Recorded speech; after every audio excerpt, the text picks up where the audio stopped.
जिस तरह का रिस्पेक्ट और संस्कार उस ज़माने में होता था, किसी ने मुझसे कहा कि अरे तुम्हारे ज़माने में क्या फिल्में बनती थी, कैसे होता था और क्या होता था, आपके डायरेक्टर्स, प्रोड्यूसर्स, एक्टर्स, आपके को एक्टर्स जिस तरह से होते थे, तो सामने वाले ने कहा कि पता है क्या, आज की जनरेशन को ये समझ ही नहीं आएगा। वो ज़माना और था, ये ज़माना और है, आगे का। I think because I am not working now days, आजकल मैं फिल्मों में नहीं कर रही हूँ, तो मुझे इतना मालूम नहीं कि यहाँ कैसा सिस्टम क्या है, हाउ दे वेब सीरीज सब कैसा बनता है। I don't even know about that. मेरा एक प्रोड्यूसर के साथ सिर्फ एक फिल्म नहीं, आई थिंक 5-6 फिल्म करती थी। एक ज़माना था हम एक दूसरे से बात करते थे, आजकल हम एक दूसरे को व्हाट्सएप करते हैं। हमारे ज़माने में मेकअप रूम्स हुआ करते थे, वैनिटी वैन्स नहीं होती थी, ये हमें बर्बाद कर दिया। जी हेमा जी, मेरा सवाल आपसे है, यहाँ पर इतने सारे दिग्गज कलाकार बैठे हैं, पद्मिनी जी हैं, पूनम जी हैं। हेमा जी, मेरा ये सवाल है कि देखिए, जब मैं आज आप लोगों को यहाँ पर बैठे हुए पुरानी बातें आप कर रहे हैं, मैं वो सुन रही हूँ। हम आजकल के बच्चे हैं, हम आजकल की जनरेशन है, मुझे नहीं पता शायद उस जनरेशन में किस तरह की फिल्में हुआ करती थी आज से 30-40 साल पहले। शायद मैं आज की हूँ तो मैं आज की फिल्में ज़्यादा एंजॉय करती हूँ, बट पहले की फिल्में मुझे आपकी बड़ी अच्छी लगती थी। लेकिन आप जिस तरह से आप लोग बात कर रहे हैं, एक दूसरे से प्यार, जिस तरह से प्यारे तरीके से बात कर रहे हैं, आजकल के लोगों में शायद वो चीज़ें कम हैं।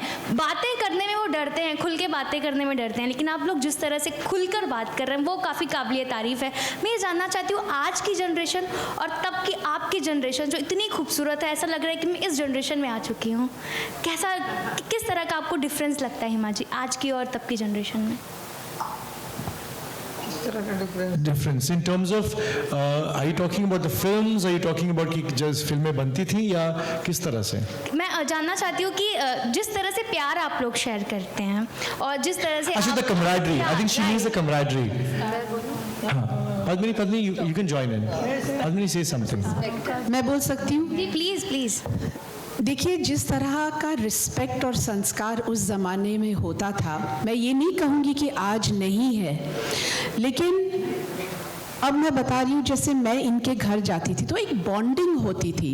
इनकी मदर मुझे ना हर सुबह जब मैं जाती थी तो मुझे दूध पिलाती थी, एक टिपिकल जैसे टिपिकल आजकल वो नहीं कॉफ़ी बनाते ऐसे यूँ ऊपर नीचे करके, तो मुझे उसका इतना चाव हो गया था कि मैं ऑलमोस्ट हर हफ्ते जाती थी और मुझे उसी प्यार से, उसी मोहब्बत से मुझे अंदर लेकर जाती थी किचन में और मुझे वो दूध पिलाती थी। तो एक किस्म की ना बॉन्डिंग हुआ करती थी। हमारे ज़माने में मेकअप रूम्स हुआ करते थे, वैनिटी वैन्स नहीं होती थी। पूनम जी ने शुरू किया और ये हमें बर्बाद कर दिया सबको। तो अब क्या हुआ, सब अलूफ होने लगे हैं और हम में, जैसे मेरे लिए हेमा जी, आशा जी, वहीदा जी, हेलन जी, ये सब सीनियर हैं हमारे लिए, ये सारे हीरे हैं। तो इनके लिए हमारे दिल में जो आदर, प्यार, मोहब्बत, जो रिस्पेक्ट है, वो आज भी वैसी है। जैसे हेमा जी आएंगी, कोई भी हमारे सीनियर एक्टर आएगा तो हम उठ के खड़े हो जाएंगे, उनके पैर छुएंगे, उनकी इज्जत करेंगे। लेकिन ये मुझे बहुत कम आजकल की जो जनरेशन में नज़र आता है। तो ये सारी बातें हैं, तो ये प्यार मोहब्बत इट्स जस्ट समथिंग जो उस ज़माने में हुआ करता था। अब जैसे किसी ने मुझसे कहा कि अरे तुम्हारे ज़माने में क्या फिल्में बनती थी, कैसे होता था और क्या होता था, आपके डायरेक्टर्स, प्रोड्यूसर्स, एक्टर्स, आपके को एक्टर्स जिस तरह से होते थे, तो सामने वाले ने कहा कि पता है क्या, आज की जनरेशन को ये समझ ही नहीं आएगा, क्योंकि आप लोगों ने, you all have lived it, you all have enjoyed it and you all have seen that era, but आज की जो पीढ़ी है वो समझेंगे भी नहीं, उनको जितना भी बोलो, जितना भी बताओ, so they are not going to understand. सो वो ज़माना और था, ये ज़माना और है, आगे का ज़माना ऊपर वाला ही जाने क्या होगा। हेमा जी, आई थिंक यहाँ पे मैं आपकी एक बात मैं आपके मुंह से सुनना चाहूँगा कि आपने उस ज़माने में इतने एसोसिएशंस आपके, जैसे आज एक एक्टर एक एक्ट्रेस के साथ काम करता है, डायरेक्टर के साथ, और बस बात खत्म हो गई। आपने अनगिनत फिल्में एक ही जोड़ी में की, चाहे वो हीरो हीरोइन की जोड़ी थी या हीरोइन की डायरेक्टर के साथ या म्यूजिक डायरेक्टर के साथ या सिंगर के साथ। Is it not true? Sir देखिए, एक्चुअली देखा जाए तो मेरा एक प्रोड्यूसर के साथ सिर्फ एक फिल्म नहीं, आई थिंक 5-6 फिल्म करती थी। ऐसे बहुत सारे प्रोड्यूसर्स हैं जिसके साथ एक कनेक्शन जुड़ जाता था। So we were like a family.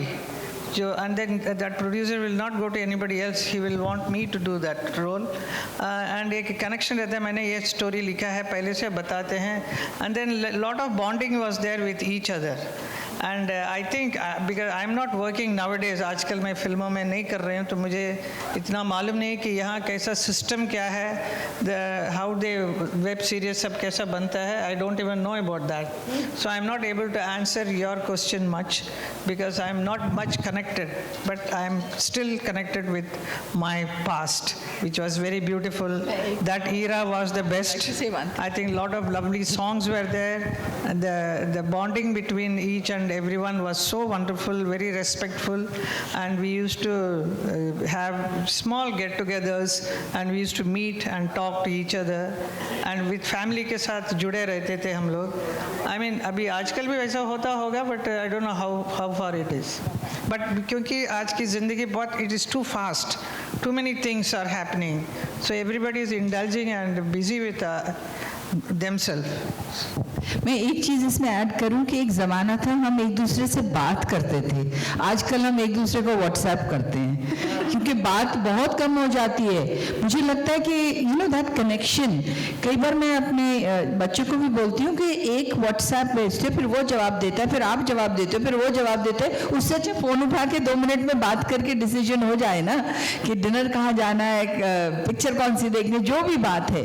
WhatsApp में आपको 20 मिनट लग जाते हैं आगे पीछे, और वो पर्सनल कनेक्शन, वॉइस की इंटीमेसी, एक दूसरे का हालचाल पूछना, आई थिंक वो ज़माना थोड़ी कनेक्शन वाला ज़माना था, है ना.